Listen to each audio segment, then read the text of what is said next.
தமிழ்நாடு இளைஞர்கள் உலகளவில் உருவாகி வரும் புதிய வேலைவாய்ப்புகளை பெறுவதை சாத்தியமாக்கும் வகையில் அரசு தொழில் பயிற்சி நிலையங்களில் செயற்கை நுண்ணறிவு மற்றும் இயந்திரவழி கற்றல் AI&ML என்ற புதிய தொழில் பிரிவு 10 கோடி ரூபாய் மதிப்பீட்டில் அறிமுகப்படுத்தப்படும். இத்தொழில் பிரிவு ஆண்டுக்கு 10 தொழில் பயிற்சி நிலையங்கள் வீதம் 5 ஆண்டுகளில் மொத்தம் 50 தொழில் பயிற்சி நிலையங்களில் அறிமுகம் செய்யப்படும். இத்திட்டத்தின் மூலம் 5 ஆண்டுகளில் 24,000 மாணவர்கள் செயற்கை நுண்ணறிவு தொழில்நுட்பத்தில் பயிற்சி பெற்று வேலை வாய்ப்புகளை பெற வழிவகை செய்யப்படும். மேலும் 5 புதிய தொழில் பயிற்சி நிலையங்கள் 90 கோடி ரூபாய் மொத்த மதிப்பீட்டில் தமிழ்நாட்டில் அமைக்கப்படும். இதற்காக திருத்த வரவு செலவு திட்ட மதிப்பீடுகளில் 7.5 கோடி ரூபாய் ஒதுக்கீடு செய்யப்படுகிறது. மாநில அரசின் ரெக்ரூட்டிங் ஏஜென்சி மூலம் நடத்தப்படும் பல்வேறு போட்டித் தேர்வுகளுக்கான பயிற்சி வகுப்புகள் மாவட்ட வேலைவாய்ப்பு மற்றும் தொழில்நெறி வழிகாட்டும் மையங்களால் நடத்தப்பட்டு வருகின்றன. இந்த பயிற்சி வகுப்புகள் தற்போது ஒன்றிய அரசின் பணியாளர் தேர்வு ஆணையம், ரயில்வே பணியாளர் தேர்வு வாரியம், வங்கி பணியாளர் தேர்வு ஆணையம் ஆகியவற்றால் நடத்தப்பட்டு போட்டித் தேர்வுகள் விரிவாக்கப்படுத்தப்படும். அனைத்து மாவட்ட வேலைவாய்ப்பு மற்றும் தொழில் நெறி வழிகாட்டு மையங்களில் மூலம் SSC, RRB, IBPS போட்டித் தேர்வுகளுக்கான கூடுதல் பயிற்சி வகுப்புகள் நடத்த 3.38 கோடி ரூபாய் கூடுதல் நிதி ஒதுக்கீடு செய்யப்படும். தமிழ்நாட்டு இளைஞர்கள் அதிநவீன திறன்களையும் பெறுவதை உறுதி செய்து அவர்களை வேலைவாய்ப்பு தகுதியுடையவர்களாக உருவாக்குவதுடன் அவர்களிடையே தொழில் முனைவு ஆர்வத்தையும் வளர்க்கும் நோக்கில் இந்த அரசு வெற்றி திறன் பயிற்சி திட்டத்தை அறிமுகப்படுத்துகிறது.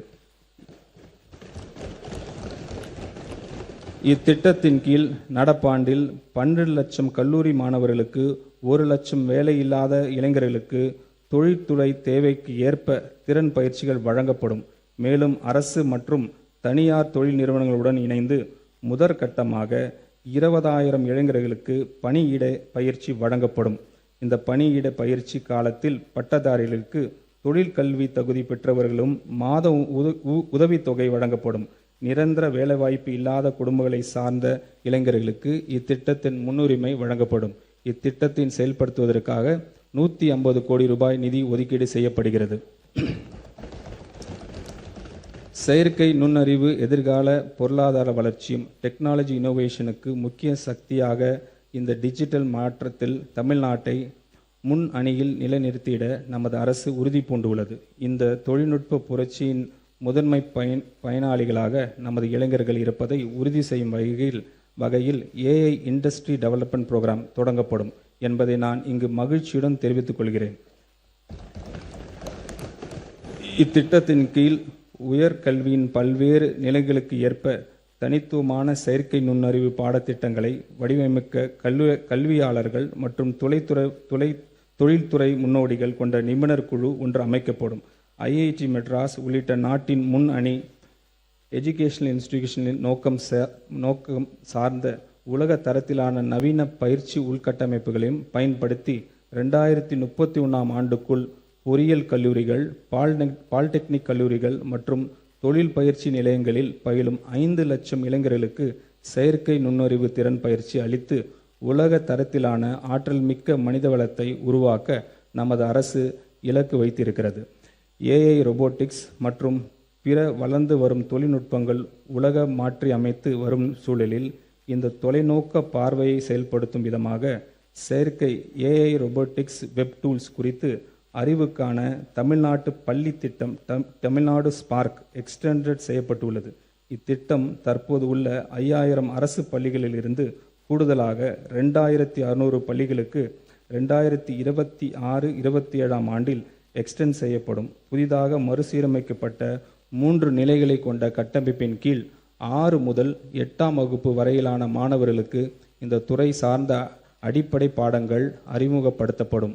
9வது மற்றும் 10ஆம் வகுப்பு மாணவர்களுக்கு இடைநிலை அளவிலான பயிற்சியும் 11 மற்றும் 12ஆம் வகுப்பு மாணவர்களுக்கு சிறப்பு விரும்பும் பாடங்களுக்கும் வழங்கப்படும். இந்த இக்குறிக்கோள் சார்ந்த முயற்சியானது மாணவர்கள் புதியனவற்றை படைக்கவும் தலைமைத்துவ பண்பையும் வளர்த்து கொள்ளவும் குளோபல் நாலேஜ் எக்கனாமியில் தமிழ்நாட்டை நிலை பலப்படுத்தவும் நேரடியாக உதவும். இந்த திருத்த வரவு செலவு திட்ட மதிப்பீடுகளில் தொழிலாளர் நலன் மற்றும் திறன் மேம்பாட்டுத் துறைக்கு 2022 கோடி ரூபாய் ஒதுக்கீடு செய்யப்படுகிறது. மேலும் சிறப்பு திட்டம் செயலாக்கத்துறைக்கு 17,150 கோடி ரூபாய் நிதி ஒதுக்கீடு செய்யப்படுகிறது. இளைஞர் நலன் மற்றும் விளையாட்டு மேம்பாடு.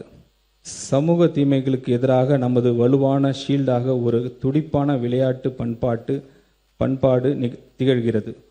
உடற்தகுதி ஊக்கப்படுத்தும் வகையில் சென்னை மெரினா கடற்கரையில் நடைபெற்ற ஸ்டார்ட் ரன் ஸ்டாப் ட்ரக்ஸ் போதைப்பொருள் எதிர்ப்பு ஓட்டத்தில் நமது மாண்புமிகு முதலமைச்சர் அவர்களின் நேரில் பங்கேற்று ஆயிரக்கணக்கான இளைஞர்களுடன் தோளோடு தோள் நின்று 3 கிலோமீட்டர் ஓடி இந்த நோக்கத்தை மிக ஆற்றலுடன் வெளிப்படுத்தினார்கள். ஸ்போர்ட்ஸை எடு, ட்ரக்ஸை விடு என்ற செய்தியை முன்வைத்து தவறான போதை பழக்கத்துக்கு பதிலாக விளையாட்டு ஒழுக்கத்தையும் சமூக பொறுப்பையும் இளைஞர்களிடையே விதிக்கும் விதமாக ஒரு ஒருங்கிணைந்த இளைஞர் மேம்பாட்டு திட்டத்தை இந்த அரசு தொடங்கும். NCC, NSS போன்ற முக்கிய இளைஞர் அமைப்புகளை மருத்துவம், காவல் மற்றும் சமூக நலன் துறைகளுடன் ஒருங்கிணைத்து இளைஞரின் ஆற்றல் விளையாட்டு, சமூக சேவை மற்றும் நல்வாழ்வு போன்ற ஆக்கப்பூர்வ செயல்பாடுகளில் திசையில் நமது அரசு அவர்களை வழிநடத்தி கொண்டு செல்லும். அனைவருக்கும் விளையாட்டு, அனைத்து இடங்களிலும் விளையாட்டு என்பதன் மூலம் நமது எஜுகேஷன் இன்ஸ்டிடியூஷன் பாதுகாப்பானதாகவும் முற்றிலும் போதைப்பொருள் அன்று இடங்களாக திகழும். ஒலிம்பிக் போட்டிகளில் தங்கம் வெல்வதை நோக்கமாக கொண்டு சர்வதேச அளவில் விளையாட்டுத் துறையில் தமிழ்நாட்டை உச்சத்திற்கு கொண்டு செல்ல நமது அரசு உறுதி பூண்டுள்ளது. சிறந்த திறமையான விளையாட்டு வீரர்களை உருவாக்குவதற்காக 10 ஒலிம்பிக் சிறப்பு மையங்கள் மாநிலம் முழுவதும் அமைக்கப்பட்டு இதற்காக 50 கோடி ரூபாய் நிதி ஒதுக்கீடு செய்யப்படுகிறது. விளையாட்டில் ஆர்வம், திறமையும் கொண்ட 8 முதல் 12 வயதிற்கு உட்பட்ட இளம் பள்ளி மாணவர்களை தேர்ந்தெடுத்து அவர்களுக்கு உலகத்தரம் வாய்ந்த பயிற்சிகள் வழங்க 5 கோடி ரூபாய் ஒதுக்கீடு செய்யப்படுகிறது. மேலும் தேசிய மற்றும் சர்வதேச விளையாட்டுப் போட்டிகளில் சிறந்து விளங்கும் 500 வீரர்களுக்கு நிதி உதவி வழங்க கூடுதலாக 22 கோடி ரூபாய் நிதி ஒதுக்கீடு செய்யப்படுகிறது. தமிழரின் பாரம்பரிய விளையாட்டுகளான உலக அளவிற்கு கொண்டு செல்லும் தமிழ்நாட்டு கிராமிய விளையாட்டுப் போட்டிகள் நடத்த 42 கோடி ரூபாய், தமிழ்நாடு உடற்கல்வி மற்றும் விளையாட்டு பல்கலைக்கழகத்தின் உட்கட்டமைப்புகளை மேம்படுத்த 2 கோடி ரூபாய் நிதி ஒதுக்கீடு செய்யப்படுகிறது. உலகத்தரம் வாய்ந்த வெற்றியாளர்களை உருவாக்குதல் மற்றும் இளைஞர்களுக்கு இடையே ஆரோக்கியம் மற்றும் உடற்தகுதி காக்கும் பண்பாட்டை வளர்த்துதல் ஆகிய இருமுனை அணுகுமுறையின் மூலம்தான் உண்மையான விளையாட்டு வளர்ச்சியை அடைய முடியும். விளையாட்டு என்பது நமது பள்ளிகளில் இருந்து தொடக்கப்பட வேண்டும். தற்போது அரசு மற்றும் அரசு உதவி பள்ளிகளில் ஒவ்வொரு வகுப்பிற்கும் வாரத்திற்கு 2 PT வகுப்புகள் மட்டுமே உள்ளன.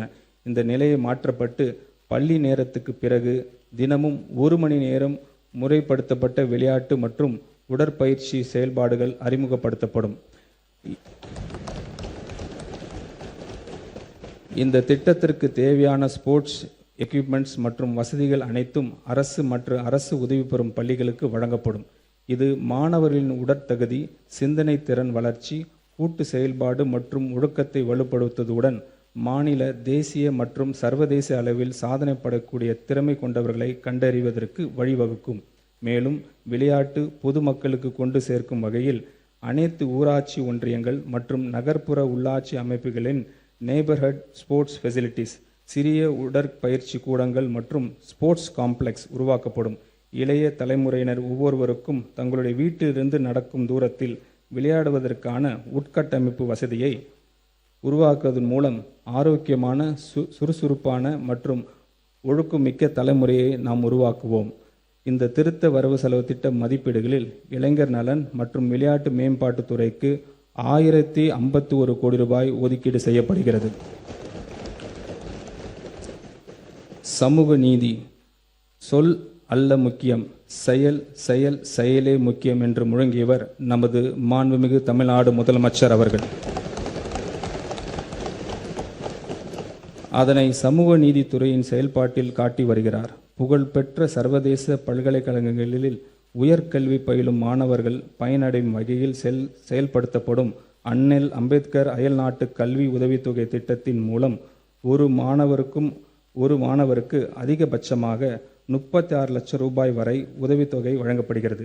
நடப்பாண்டில் இத்திட்டத்தின் கீழ் 362 மாணவர்கள் பயன்பெறும் வகையில் முன் எப்போதும் இல்லாத அளவில் 131 கோடி ரூபாய் மதிப்பீட்டில் இத்திட்டம் செயல்படுத்தப்படுகிறது.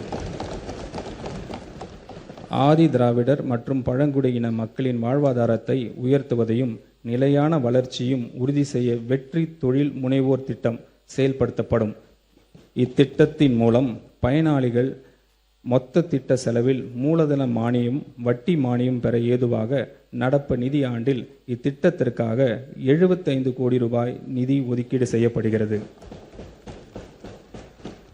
அண்ணல் அம்பேத்கர் தொழில் முன்கோடிகள் திட்டத்தின் மூலம் ஆதி திராவிடர் மற்றும் பழங்குடியினருக்கு இடையே ஆண்டர்பிரினர்ஷிப்பை ஊக்குவிக்கும் நோக்கில் மூலதன மானியம் மற்றும் கடன் வழங்கப்பட்டு அத்தொழிலில் முனைவோருக்கு ஆதரவு அளித்து அவர்களின் பொருளாதார முன்னேற்றம் மற்றும் செல்ஃப் சஃபிஷியன்ட்டை உள்ளடக்கிய வளர்ச்சியினை அடையும் வகையில் செயல்படுத்தப்பட்டு வருகிறது. இத்திருத்த வரவு செலவு திட்ட மதிப்பீடுகளில் இத்திட்டத்திற்காக 165 கோடி ரூபாய் நிதி ஒதுக்கீடு செய்யப்படுகிறது.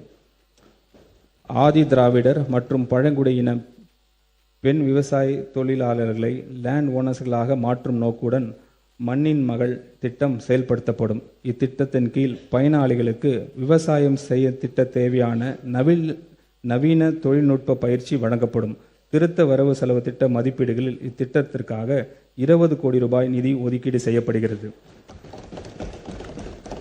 நகர்ப்புற மற்றும் கிராமப்புறங்களில் அமைந்துள்ள ஆதி திராவிடர் குடியிருப்புகளில் அவர்களின் முழுமையான சமூக பொருளாதார வளர்ச்சி அடைய வேண்டும் என நோக்கத்தில் அயோத்தி தாச பண்டிதர் வாழ்விட மேம்பாட்டு திட்டம் செயல்படுத்தப்படும்.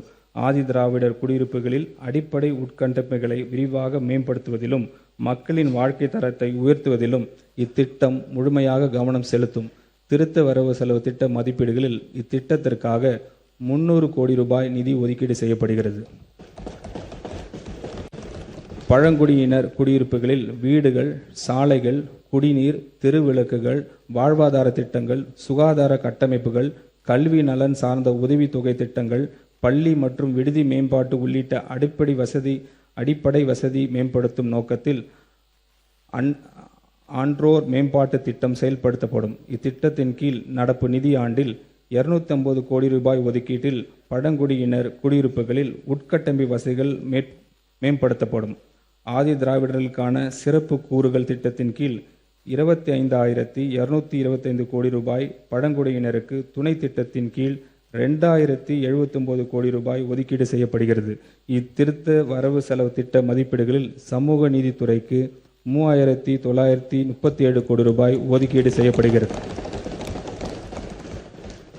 பிற்படுத்தப்பட்டோர், மிகவும் பிற்படுத்தப்பட்டோர் மற்றும் சீர்மரப்பினர் நலன். தந்தை பெரியாரை கொள்கை தலைவராக ஏற்றவர் நமது மாண்புமிகு முதலமைச்சர் அவர்கள். சமூக நீதி என்று சொல்லி ஏமாற்றுவர் அல்ல நம் தலைவர். சமூக நீதியை உணர்வுபூர்வமான ஏற்றவர். அதனால்தான் அவரின் தலைமையிலான நமது அரசு தமிழ்நாட்டில் சமூக நீதி காப்பதில் உறுதியுடன் உள்ளது. தமிழ்நாட்டின் 69% இடஒதுக்கீடை பாதுகாப்பதற்கான அனைத்து முயற்சிகளையும் இந்த அரசு மேற்கொண்டு வருகிறது.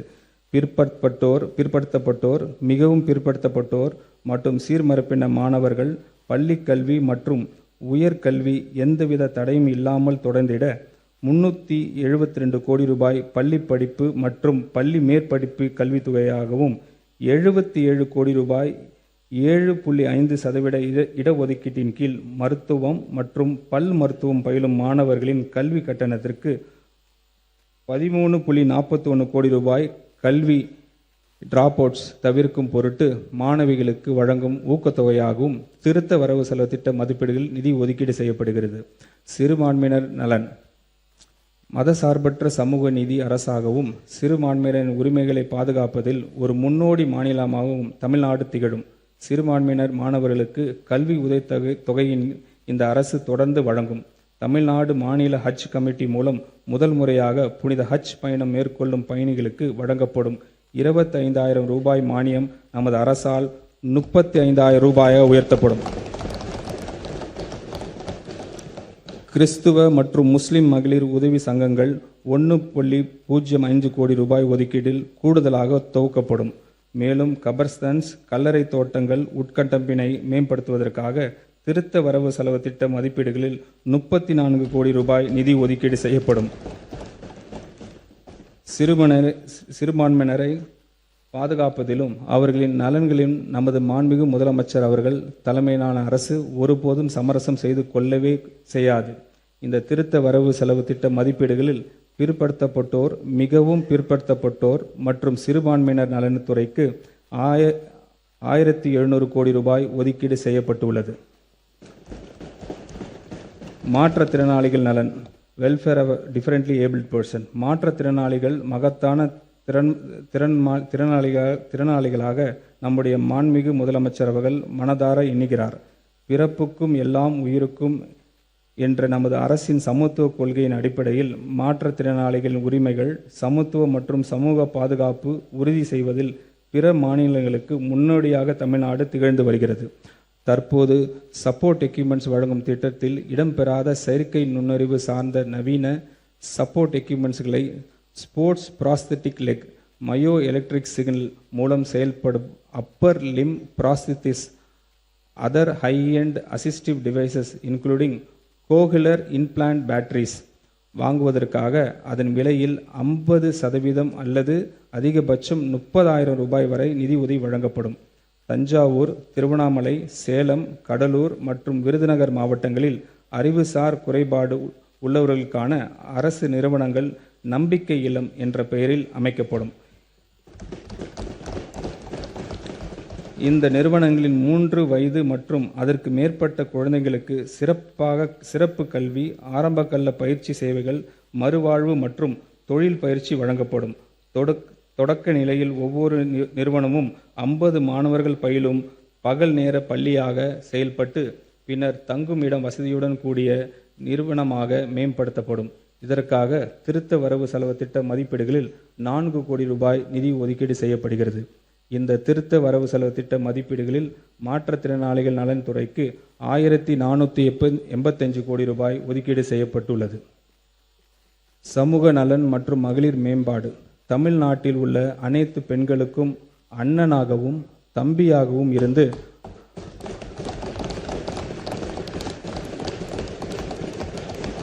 அவர்களுக்கு எப்போதும் துணை நிற்பவர்தான் நமது மாண்புமிகு முதலமைச்சர் அவர்கள். திருமணம் என்பது ஒவ்வொரு பெண்ணின் வாழ்விலும் ஒரு மகிழ்ச்சியான தருணமாகும். இந்த தருணத்தை கொண்டாடும் விதமாக தமிழ்நாட்டில் பெண்கள் அனைவரையும் தன் குடும்பத்தில் ஒருவராக கருதும் நமது மாண்புமிகு முதலமைச்சர் அவர்கள் அப்பெண்களின் திருமணம் நாளில் நமது அரசின் சார்பாக 8 கிராம் தங்க நாணயமும் ஒரு பட்டு புடவையும் அண்ணனின் சீராக வழங்க இருக்கிறார். இத்திட்டத்தினை செயல்படுத்த திருத்த வரவு செல்ல திட்ட மதிப்பீடுகளில் 812 கோடி ரூபாய் நிதி ஒதுக்கீடு செய்யப்படுகிறது. நம்முடைய கொள்கை தலைவர் பெருந்தலைவர் காமராஜர் புதிய உணவு திட்டத்தை கொண்டு வந்து மாணவர்களின் வயிற்று பசியை மட்டுமின்றி கல்வி பசியும் போக்கினார். நண்பா மற்றும் நம்பிகள் மேல் பேரன்பு கொண்ட நம் மாண்புமிகு முதலமைச்சர் அவர்கள்